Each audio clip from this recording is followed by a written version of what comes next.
जय जिनेंद्र। आज आप सुन पाएंगे एक रोचक कथा। राजा सुद्धोधन बहुत ही प्रभावक राजा थे। उनकी ख्याति दूर दूर तक फैली हुई थी। उनकी पत्नी का नाम था महारानी महामाया। उनके एक पुत्र जिसका नाम था सिद्धार्थ। जब राजकुमार सिद्धार्थ अपनी माता के गर्भ में आता है तो महारानी महामाया ने अद्भुत स्वप्न देखे। राजा सुद्धोधन को जब स्वप्न की जानकारी मिलती है, उन्होंने अनेक स्वप्न पाठकों को बुलाया।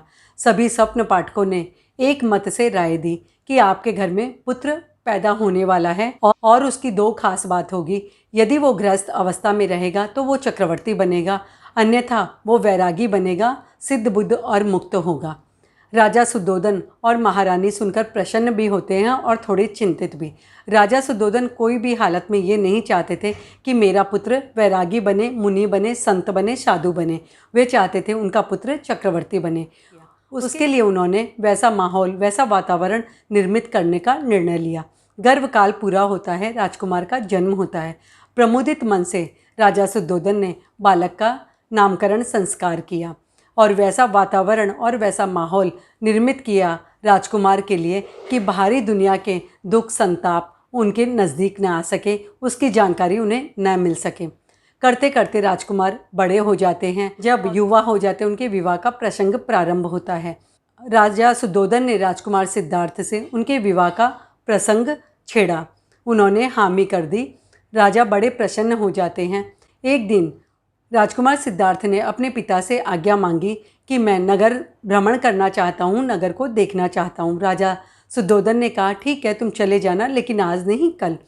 और एक दिन में राजा सुद्धोधन ने अपने नगर को इतना सुंदर सजा दिया जैसे कि स्वर्ग की छटा हो, और पूरे नगर में ये फरमान जारी कर दिया कि राजकुमार नगर भ्रमण के लिए निकल रहे हैं। कोई भी व्यक्ति दुखी नहीं दिखे, सब प्रसन्न दिखे, प्रसन्न चित्त रहे कि राजकुमार वह स्थिति देखकर प्रसन्न रहे। सभी ने राजा के इस फरमान का पालन भी किया। राजकुमार अपने रथ पे बैठकर निकले नगर भ्रमण के लिए। राजमार्ग पर रथ चलता जा रहा था। राजकुमार नगर की छटा को देखकर बड़े प्रसन्न थे, बड़े खुश थे और सोच रहे थे इस दुनिया में सिर्फ सुख ही सुख है।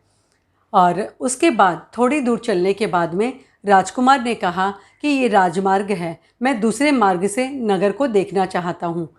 जैसे ही ये बात सारथी ने सुनी, वो थोड़ा सकपका गया, क्योंकि राजा सुद्धोधन का उसे आदेश था कि राजमार्ग पे ही रथ दौड़ना चाहिए, उसके अलावा कहीं नहीं। लेकिन राजकुमार के आग्रह को वो टाल नहीं सका और रथ चला अब दूसरे मार्ग पे, जो कि राजमार्ग के ठीक पीछे था। वहाँ पर उबड़ खाबड़ मार्ग था कि इतना मनोरम दृश्य था मेरे नगर का, और यह दृश्य मुझे बिल्कुल अच्छा नहीं लग रहा। थोड़ा आगे रथ चलता है तो राजकुमार ने देखा एक वृद्ध व्यक्ति। उन्होंने अपने सारथी से पूछा कि ये क्या है, मैंने तो ऐसा कभी नहीं देखा, इनका शरीर ऐसा क्यों है। इस पर सारथी ने कहा, मनुष्य जीवन की 3 अवस्थाएं होती हैं, बालावस्था, युवावस्था और वृद्धावस्था। ये अपने जीवन की तीसरी अवस्था में हैं, इसलिए इनका रूप ऐसा है। राजकुमार ने कहा, क्या मेरी भी स्थिति ऐसी होगी? इस पर सारथी ने कहा, जिसने जन्म लिया है उसकी स्थिति ऐसी तो होनी ही होगी। उसके बाद थोड़ा और आगे रथ निकलता है तो राजकुमार ने एक रुग्ण व्यक्ति को देखा जो कि अपनी व्यथा से कराह रहा था। देखकर राजकुमार का मन दुखी हो गया, उद्वेलित हो गया। उसने फिर सारथी से पूछा, ये क्या है, ये इतना व्यथित क्यों है, दुखी क्यों है, मुझे अच्छा नहीं लग रहा। इस पर फिर सारथी ने कहा, इसके शरीर में रोग है जिसकी व्यथा के कारण ये कराह रहा है। राजकुमार ने फिर पूछा, क्या मेरे शरीर में भी ऐसी व्यथा हो सकती है? इस पर सारथी ने कहा, जिसने जन्म लिया है, जिसने ऐसे कर्म किए हैं, उसके शरीर में व्यथा तो आएगी ही। और फिर थोड़ा आगे रथ निकलता है तो फिर देखा एक मृत व्यक्ति को कुछ लोग कंधे पर लिए जा रहे थे शमशान भूमि की तरफ। ये देखकर राजकुमार बिल्कुल चकित रह जाते हैं और फिर पूछते हैं सारथी से, ये क्या? सारथी ने कहा, ये व्यक्ति मृत है, इसे जलाने के लिए ले जाया जा रहा है। राजकुमार ने अचंभित होकर कहा, क्या मुझे भी एक दिन मरना होगा? तो सारथी ने कहा, बिल्कुल, जिसने जन्म लिया है उसका अंत मृत्यु के साथ ही होता है, कोई भी यहाँ अमर नहीं हो सकता। यह सुनकर बहुत बेचैन हो जाते हैं राजकुमार सिद्धार्थ। बड़े खुशी खुशी नगर भ्रमण के लिए वे निकले थे और अभी बेचैनी के साथ अपने महल में पहुँचते हैं। महल में पहुँचकर वे चिंता में डूब जाते हैं। वो सारे दृश्य अपनी आंखों के सामने दिखने लगते हैं और वे चाहते हैं कि मैं सोच रहा था कि संसार में सब सुख ही सुख है, लेकिन वास्तविक सुख तो कुछ और ही है।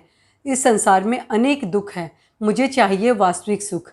और उसकी तलाश में अंततः राजकुमार घर छोड़कर निकल जाते हैं और दीक्षित हो जाते हैं। इस तरह उनके साधना का, उनके वैराग्य का निमित्त बनता है बुढ़ापा, वह रुग्ण व्यक्ति और वह मृत व्यक्ति, और वे बनते हैं बुद्ध।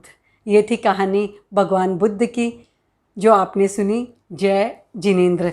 जैन धर्म की रोचक जानकारियों के लिए, कहानियों के लिए देखते रहिए जैन कहानियाँ। जिन आज्ञा विरुद्ध कुछ भी कहा हो तो मिच्छामि दुक्कडम।